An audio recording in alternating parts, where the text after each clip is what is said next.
باللہ من الشیطان الرجیم بسم اللہ الرحمن الرحیم وَلَنَبْلُوَنَّكُمْ بِشَيْءٍ مِّنَ الْخَوْفِ وَالْجُوعِ وَنَقْصٍ مِّنَ الْأَمْوَالِ وَالْأَنفُسِ وَالثَّمَرَاتِ وَبَشِّرِ الصَّابِرِينَ الَّذِينَ إِذَا أَصَابَتْهُمْ مُصِيبَةٌ قَالُوا إِنَّ لِلَّهِ وَإِنَّا إِلَيْهِ رَاجِعُونَ أُولَٰئِكَ عَلَيْهِمْ صَلَوَاتٌ مِّن رَّبِّهِمْ وَرَحْمَةٌ وَأُولَٰئِكَ هُمُ الْمُهْتَدُونَ صدق اللہ العظیم۔ میں آپ کا بہت شکر گزار ہوں کہ آپ نے مجھے بولنے کا موقع عنایت کیا۔ جناب اسپیکر، میں اسمبلی میں بہت کم بولتا ہوں۔ اس کی وجہ یہ ہے کہ میں کچھ معاملات ایسے ہیں جن کو سیاسی امور نہیں سمجھتا۔ اسمبلی میں ہم سب تقسیم ہیں۔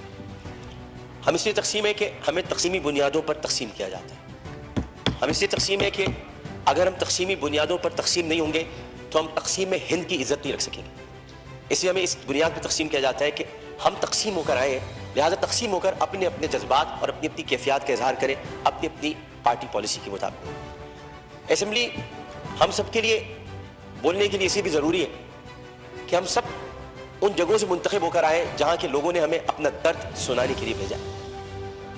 میں آپ سے آج اس لیے بولنے کی اجازت مانگ رہا تھا کہ بہت گفتگو ہو رہی ہے اور ظاہر ہے کہ اس وقت پورا پاکستان ایک بچی، ایک خاتون اور خواتین اور ان سب کی عزت پر دل گرفتہ ہے، پشیماں ہے، افسردہ ہے اور بہت تکلیف میں۔ میں بھی کہتا ہوں کہ عرش والے میری توقیر سلامت رکھنا، فرش کے سارے خداؤں سے الجھ بیٹھا۔ میں صرف اتنا بتانا چاہتا ہوں کہ بہت پہلے کی بات ہے، اب وہاں پر جبل عمر ہے اور جبل عمر پر وہاں اب ایک ہوٹل تعمیر ہو رہا ہے، سعودی عرب کا وہ علاقہ ہے۔ ایک آدمی رسول کریم صلی اللہ علیہ وآلہ وسلم کے پاس آیا، اس نے آ کر کہا کہ یا رسول اللہ مجھ سے بہت بڑا گناہ ہو گیا۔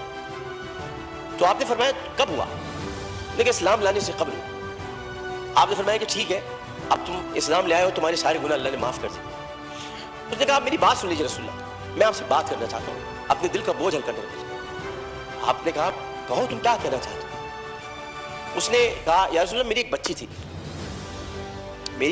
تھی، اور میں اس بچی کو جب وہ 5 سال کی ہوئی تو میں اس بچی کو کہا میں چلو تمہیں جنگل لے کے چلتا ہوں، اور میں اس کو لے کر چلا۔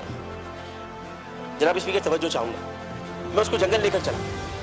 اب میں اس لیے لے کر چلا کیونکہ میری عزت پر حرف آ رہا تھا کہ میرے گھر بچی کو پیدا ہو۔ نبی کریم بہت غور سے سن رہے تھے، صحیح بخاری اور صحیح مسلم میں اس حدیث کو بیان کیا، ترمذی شریف میں بہت تفصیل کے ساتھ۔ تو انہوں نے بہت توجہ سے سنا اور آپ کہنے لگا میں جنگل میں لے کے گیا، پھر میں نے ایک گڑھا کھودا۔ گڑھا کھودنے کے بعد میں نے بچی سے کہا اس میں لیٹ جاؤ۔ اچھا جب میں گڑھا کھود رہا تھا تو یا رسول اللہ مجھے ایک بات یاد آئی کہ وہ کھودتے کھودتے مجھے پسینہ آنے لگا، تو اس نے اپنے چھوٹی سی چادر سے میرا پسینہ بھی صاف کیا، اور اس کے بعد میں نے اس بچی کو گڑھے میں ڈال دیا، اور پھر میں نے مٹی ڈالی تو عربی میں اسے مجھ سے کہا، ترجمہ آپ کے سامنے پیش کر رہا ہوں، بابا بابا میں مر جاؤں گی بابا، اور میں نے اس کو مار دیا۔ بہت دیر تک خاموشی حجر رسول میں رہی۔ اس نے دیکھا تو رسول کریم صلی اللہ علیہ وسلم رو رہے تھے۔ خاتم النبیین، سید المرسلین، شفیع المذنبین، انیس الغریبین، رحمت للعالمین، راحت العاشقین، مراد المشتاقین، شمس العارفین، سراج السالکین، مصباح المقربین، محب الفقراء والغرباء والیتام والمساکین۔ ہمیں سکھاتے ہو، ہم تو ختم نبوت کے محافظ، ہمیں سکھاتے ہو۔ سید الثقلین، نبی الحرمین، امام القبلتین، وسیلتنا فی الدارین، صاحب قاب قوسین، محبوب رب المشرقین ورب المغربین، جد الحسن والحسین، مولانا مولا الثقلین، ابی القاسم محمد بن عبداللہ۔ اور درمیان میں نہ بولو، حدیث کے درمیان نہیں بولو۔ اس کے بعد نبی کریم صلی اللہ علیہ وسلم نے یہ کیا کہ ان کے زار و قطار آنسو بہنے لگے، اور انہوں نے کہا کہ قسم اس پروردگار کی جس کے قبضے میں محمد کی جان ہے صلی اللہ علیہ وسلم، اگر تو اسلام نہ لاتا تو میں تجھے سر عام سب کے سامنے تیری گردن اڑاتا۔ یعنی مطلب یہ ہوا کہ نبی کریم نے بہت پہلے بتا دیا تھا کہ بچیوں کے ساتھ ظلم کرنے والوں کو سر عام ان کی گردن کاٹی جائے گی۔ یہ اصول متعین کر دیا تھا محمد مصطفیٰ، یہ سزا متعین کر دی۔ ظلم کرنے والا جناب اسپیکر کوئی صنف نہیں رکھتا، خدا کے لیے اسے مرد نہ کہے، خدا کے لیے اسے عورت نہ کہے۔ ظالم کی صنف نہیں ہوتی، ظالم کی صنف نہیں ہوتی، ظالم نامرد ہوتا ہے، ظالم کو مرد نہیں کہتے۔ میرے بھائی نے کہا ہے فیصل بانڈا نے میں نامرد بنا دوں گا، ارے وہ تو ہے ہی نامرد، جو عورتوں کی عزت لوٹتے ہیں کیا نامرد بناؤ، وہ تو ہے ہی نامرد۔ ہم ظالم کی صنف مقرر کر کے معاشرے کو پھر تقسیم کرتے ہیں۔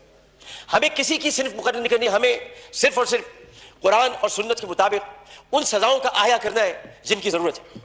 یہ واقعہ موٹر وے پر ہو یا حلقہ 245 کی کسی کچی گلی میں، اس میں یہ بحث ہی نہیں کرنی بحث ہمیں یہ کرنی ہے کہ انسانیت کی تزلیل ہوئی، بحث ہمیں یہ کرنی ہے کہ ہم کیا کر رہے ہیں، بحث ہمیں یہ کرنی ہے کہ اگر ہم ریاست مدینہ کے دعوے دار ہیں تو ریاست مدینہ میں اگر ایسا واقعہ ہوتا تو ہم کیا کرتے.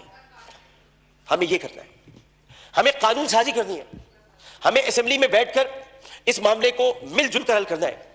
میں کسی کا بھی یہاں زیادہ وقت لینا نہیں چاہتا، میں بہت دل گرفتہ ہوں کیونکہ اس بچی کے گھر میں کوئی کمانے والا نہیں ہے. بنیر سے آئے ہوئے پختون گھرانہ تھا، پٹھان گھرانہ بیچارہ، جو وہاں کما رہے تھے.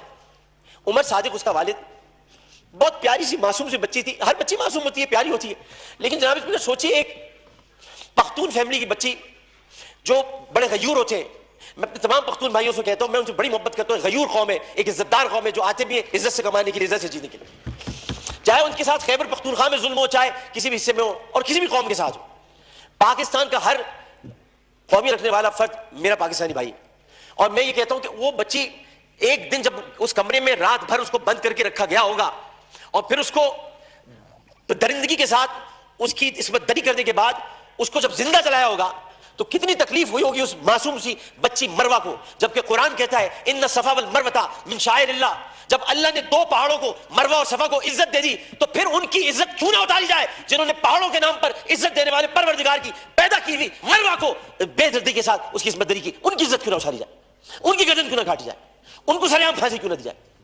جناب اسپیکر، میں آپ سے صرف یہ بات کہنا چاہتا ہوں. میں شکریہ ادا کرتا ہوں اپوزیشن بینچز کا بھی، میں شکریہ ادا کرتا ہوں اپنی پارٹی کا بھی، میں سب کا شکریہ ادا کرتا ہوں کہ جو اس وقت اس درد کو سمجھ رہے ہیں، جو درد کو سمجھ کر بات کر رہے ہیں اور جو نہیں چاہتے کہ اس وقت سیاست ہو. ہم میں سے کوئی نہیں چاہتا. اور جو ان باتوں پر سیاست کرے گا معذرت کے ساتھ، پھر وہ سیاست کر رہا ہے، عبادت نہیں کر رہا. وہ عبادت نہیں کر رہا. یہ اس وقت عبادت کا مرحلہ ہے. اور عبادت صرف 5 وقت پروردگار کے سامنے سر جھکانے کا نام نہیں ہے. عبادت ظالم و جابر حاکم کے سامنے کلمہ حق کہنا بھی ہے. اور عبادت اپنی جگہ پر رہتے ہوئے جب اللہ تعالیٰ نے قوت گویائی عطا کی ہے اور 5 سوالات جب حشر میں کیے جائیں گے، کہاں سے کمایا تھا، کیسے کمایا تھا، جوانی کہاں گزاری، بولنے کا علم دیا تو بولے کہ نہیں بولے، ما کنت تقول فی ھذا الرجل، اس رسول کے بارے میں تمہارا کیا خیال ہے، کیا جانتے ہو. اس وقت ہماری زبانیں گم ہو کر نہ رہ جائے.